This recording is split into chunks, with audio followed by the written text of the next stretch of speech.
Nosotros somos estudiantes de la Universidad Politécnica de El Salvador y estamos cursando la materia de teoría electromagnética. Y en esta ocasión les vamos a hablar sobre la ley de inducción de Faraday. Bueno, continuando con el tema sobre ley de inducción de Faraday, hablemos un poco sobre quién fue Michael Faraday. Michael Faraday fue un físico y químico. Estudió la electroquímica y el electromagnetismo. En el año de 1812, él a la edad de 20 años realizó su primer experimento registrado, el cual fue una pila voltaica. Bien, la ley de Faraday dice que el voltaje inducido en un circuito va a ser igual al voltaje con el que varía en el campo magnético. Para generar electricidad se necesita variar el campo magnético en un conductor de corriente.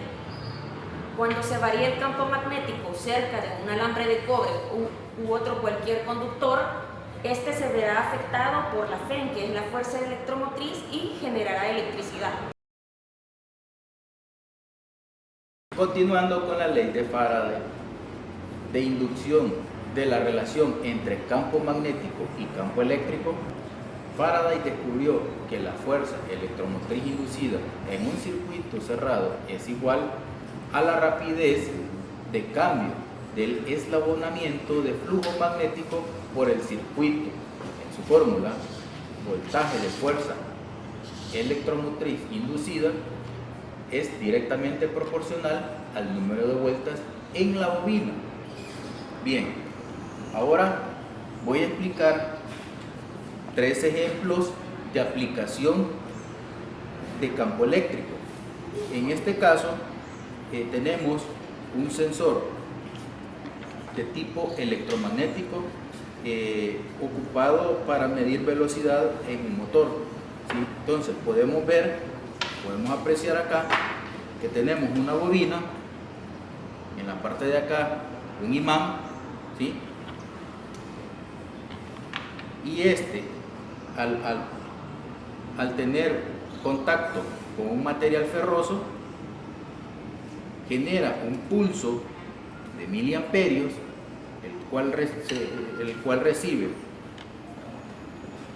una tarjeta electrónica y puede medir una velocidad o una señal. Este es un principio aplicado siempre con campo magnético.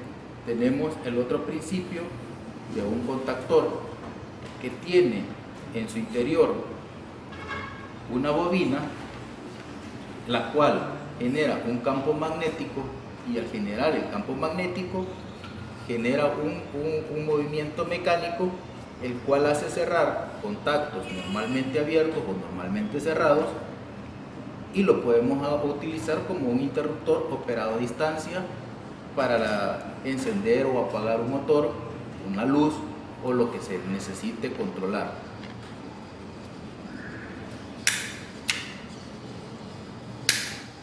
Bien, ahora vamos a hacer otra prueba. Ahora voy a desarmar el contactor para que veamos que lo que tenemos en el interior es una bobina, un núcleo, y siempre con el mismo fenómeno. En este caso vamos a hacer una demostración para que vean cómo se genera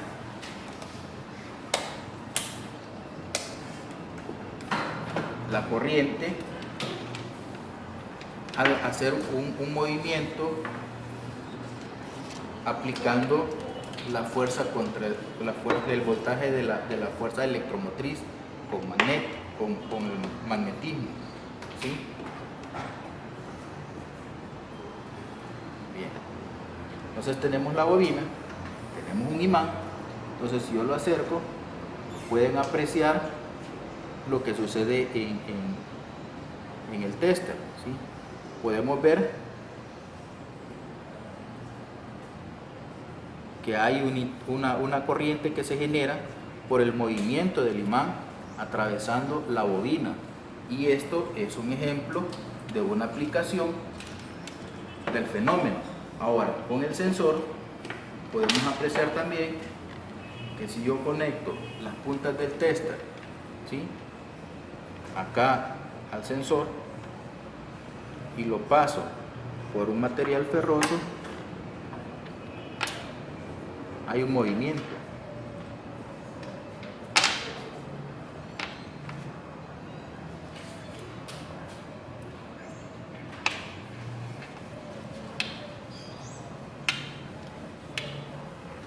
Y este es el mismo ejemplo, el mismo fenómeno. Esta es otra aplicación de cómo se utiliza el campo magnético para diferentes mecanismos o sensores. Este es un sensor de nivel, ¿sí?, que en la posición de abajo mantiene un contacto normalmente abierto y en la posición de arriba cierra ese contacto, ¿sí?, y permite que el equipo funcione. Ahora bien, vamos a demostrar siempre con el mismo tester, solo que ahora vamos a medir resistencia, ¿sí?, porque estamos hablando que es un contacto y su fenómeno es abrir o cerrar dicho contacto por medio de magnetismo, porque no hay ningún contacto físico entre la esfera y la parte del centro del sensor. Entonces podemos ver arriba es cerrado, la aguja se desplaza porque estoy cerrando el circuito, lo bajo, la aguja cae porque estoy abriendo el circuito. Pero si ustedes se fijan, aquí yo estoy midiendo resistencia porque no hay una corriente como en los dos ejemplos anteriores. Hay un campo magnético, pero ese sirve para cerrar o abrir un circuito. Y estos serían los tres ejemplos que hemos explicado de campo magnético aplicado a la industria o a cualquier tipo de máquinas que necesite de ellos. Continuando con la ley de inducción de Faraday, vamos a identificar nosotros tres causas. Uno sería cuando la espira es estacionaria y el campo magnético varía en el tiempo, que lo podemos ver relacionado con esta ecuación, que sería el voltaje de la fuerza electromotriz, y lo podemos reflejar en esta ecuación de diferencial de superficie. El otro sería cuando la espira, el otro caso sería cuando la espira es móvil y el campo magnético es estático. Entonces a este le vamos a llamar nosotros el FEN o la fuerza electromotriz cinética. Y en el tercer caso es cuando la espira también es móvil y el campo magnético varía en el tiempo. Ahí es cuando relacionamos nosotros las dos ecuaciones, la FEN estática y la FEN cinética, las relacionamos en una sola ecuación, que sería cuando la espira se mueve y cuando el campo magnético varía en el tiempo. Continuando con la ley de Faraday, vamos a resolver en este momento un ejercicio. Vamos a leer el enunciado. Una barra conductora puede deslizarse libremente sobre dos rieles conductores, como se muestra en esta figura. Calcule el voltaje inducido en ella, porque ahorita estamos relacionando el voltaje de la fuerza electromotriz inducida. Entonces, si se estaciona, el enunciado dice, si se estaciona en T igual a 8 centímetros, que es lo que nosotros vemos aquí, Y igual a 8 centímetros, y el campo magnético 4 coseno de 10 a la T por 10 a la 6 por T en la dirección de A sub Z. Entonces, como nosotros estamos haciéndole una espira estacionaria, según lo que acabamos de ver anteriormente, en una espira estacionaria y un campo magnético que varía en el tiempo, lo vamos a hacer mediante esta ecuación. Entonces ahora vamos a empezar a sustituir. Tenemos el voltaje de la fuerza electromotriz sería igual a menos la integral de la diferencial del campo magnético con respecto al tiempo. Entonces, primero vamos a resolver la derivada del voltaje con respecto al tiempo. ¿Cómo sería la derivada del campo magnético con respecto al tiempo? Esta sería una constante, 4. El argumento sale, 10 a la 6. Mili sería 10 a la menos 3. Y la derivada de coseno es menos seno. Entonces, ahí es que anda ese positivo. Seno de 10 a la 6t. Este sería la derivada del campo magnético. Esto lo vamos a multiplicar en la dirección a sub z. Esto lo vamos a hacer un producto punto de la diferencial de superficie, que la diferencial de superficie sería de x por dy, porque eso es lo que nosotros estamos midiendo, la diferencial de x con respecto a la diferencial de y, y la diferencial de y, perdón. Entonces ese sería nuestro ds. La integral sería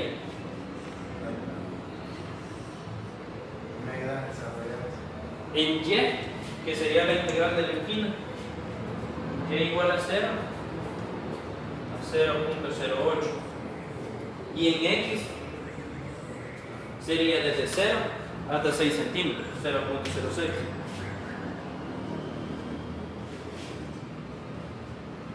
Resolviendo esta ecuación, todo esto es una constante, entonces esto va a salir de la ecuación. Entonces nos quedaría 4, 10 a la 6, 10 a la menos 3 sería 10 a la 3. 10 a la 3, seno de 10 a la 6. ¿Sí? Y resolviendo las integrales que quedan afuera sería la integral del dx, que sería 0.6, evaluándolo 0.6 menos 0. Entonces nos quedaría 0.6. Y en y nos quedaría resolviendo la integral 0.8.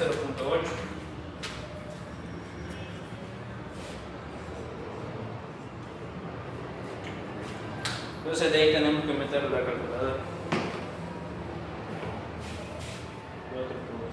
4.3 4.06 4.08, nos queda 19.2 por seno de 10 a la t. 19.2 seno de 10 a la 6 por t. Volt. Entonces así resolvemos nosotros el primer enunciado B. Nos dice, si se desliza una velocidad de u, o sea de u igual a 20 en dirección a sub y metros por segundo, esta es la velocidad, y el campo magnético igual a 4 en la dirección a sub z de miliweber entre metros cuadrados. Entonces este caso es cuando el speed es móvil y el campo magnético es estático, porque no lo dan, es constante. Entonces nosotros empezamos a resolver con la ecuación que ya habíamos dicho anteriormente. El voltaje de la fuerza electromotriz va a ser igual a la integral del producto cruz entre la velocidad por el campo magnético, el producto punto del diferencial de L. Entonces sería una integral desde x hasta L de 0, u en la dirección a sub y, producto cruz de B en la dirección de A sub Z.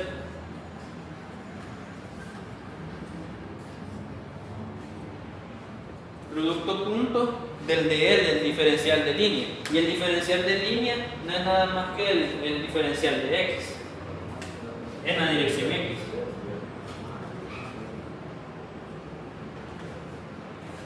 Entonces, haciendo nosotros la regla de la mano derecha, que sería Y por X, se lo puedo representar.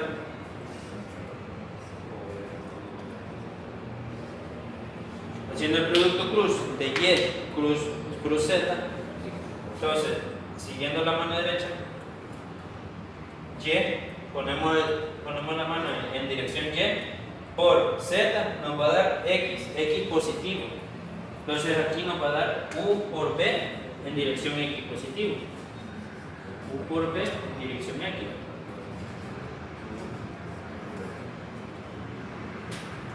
Y el producto punto en A sub X. Haciendo el producto punto nos quedaría el voltaje de la fuerza electromotriz igual a la integral de XL, X igual a L a 0, de producto punto de A sub X por A sub X nos da 1. Entonces esto nos quedaría U por B y de X. Resolviendo esta integral nos va a quedar, como la integral es de 0, cuando resolvemos 0 menos L, nos va a quedar entonces el menos U B por L.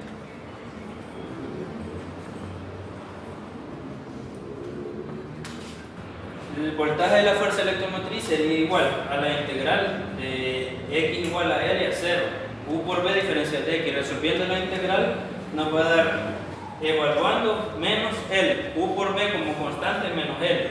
Entonces ahora sustituimos y resolvemos. El voltaje de la fuerza electromotriz va a ser menos U, que sería 20 metros por segundo. Vamos a obviar las unidades. B sería 4 por 10 a la menos 3 por el mili del Weber. Y L sería por los centímetros en la barra 0.06 en X. Entonces nos va a quedar un resultado menos 20 por 4 por 10 a la menos 3 de menos 4.8 milivolts por 10 a la menos 3 volts. Siguiendo con la ley de inducción de Faraday, daremos algunas aplicaciones de las cuales está relacionada la fuerza electromotriz aplicada en la vida cotidiana. Como tenemos en la industria, aplica algunos fenómenos, procesos, máquinas dentro de las cuales tenemos una de las más comunes, como son los motores de corriente eléctrica, el cual por medio del electromagnetismo obtenemos movimiento, un movimiento mecánico o viceversa, por medio de un motor mecánico conectado a un generador obtenemos energía eléctrica, usando el fenómeno del magnetismo. Además hemos visto con ejemplos prácticos como son los contactores que usan una bobina que genera electromagnetismo para atraer un núcleo mecánico y cerrar contactos y controlar lo que necesitemos. Además, el control de velocidad por medio del sensor electromagnético, un control de nivel, el desarrollo de la tecnología está aprovechando cada día más el magnetismo, tanto así hoy en día la medicina está haciendo mucho desarrollo en equipos biomédicos. Solo he dicho algunas aplicaciones, pero en realidad es muy extensa estas aplicaciones de las cuales podemos ver en nuestra vida cotidiana. Muy bien, en esta ocasión les estuvimos hablando un poco sobre la ley de Faraday. Como podemos ver, supimos un poco de él, de cuándo nació y cuándo hizo sus primeros experimentos, y vimos también un poco de las funciones de los contactores, sensores y todo eso. También unas cuantas aplicaciones en las cuales se puede usar la ley de Faraday. También vimos ejemplos y ejercicios donde se resuelven matemáticamente las tres causas de la ley de Faraday. Espero se haya comprendido lo que hablamos un poco sobre la ley de Faraday. Gracias.